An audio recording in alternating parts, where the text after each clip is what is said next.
નમસ્કાર દર્શક મિત્રો, હું છું બાબા શેર. વિજાપુરની ખબરમાં આપનું સ્વાગત છે. રાષ્ટ્રીય ડેન્ગ્યુ ડે 16 મે 2024ની વિજાપુરમાં ઉજવણી કરવામાં આવી. જિલ્લા મેલેરિયા શાખા મહેસાણા અને તાલુકા હેલ્થ કચેરી વિજાપુરના તાલુકા હેલ્થ ઓફિસર ડૉક્ટર ચેતન પ્રજાપતિના માર્ગદર્શન હેઠળ વિજાપુર શહેર અને ગોવિંદપુરા ઓજી વિસ્તારમાં ડેન્ગ્યુ રોગની જનજાગૃતિ સારું ચાલો સૌ સાથે મળીને ડેન્ગ્યુ રોગને નિયંત્રણ કરીએ એ થીમની ઉપર વિજાપુરના રામબાગ મંદિર, એસટી ડેપો, આનંદપુરા ચોકડી, મામલેદાર કચેરી વિજાપુર અને આનંદપુરા જૂથ પંચાયત મુકામે આવતા લાભાર્થીઓ અને રાહદારીઓમાં જાગૃતિ આવે તે અંતર્ગત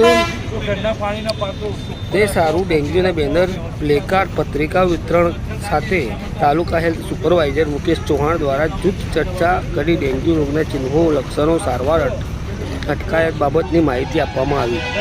વિજાપુર તાલુકાના તમામ પીએચસી અને હેલ્થ એન્ડ વેલનેસ સેન્ટર પર નેશનલ ડેન્ગ્યુ ડેની ઉજવણી જનજાગૃતિ પ્રોગ્રામ રાખીને કરવામાં આવ્યું હતું.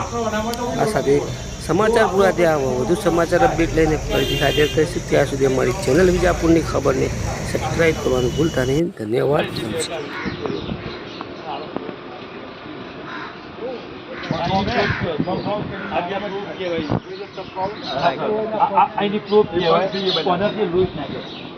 તમારે લોહી શું છે ખબર ના પડે.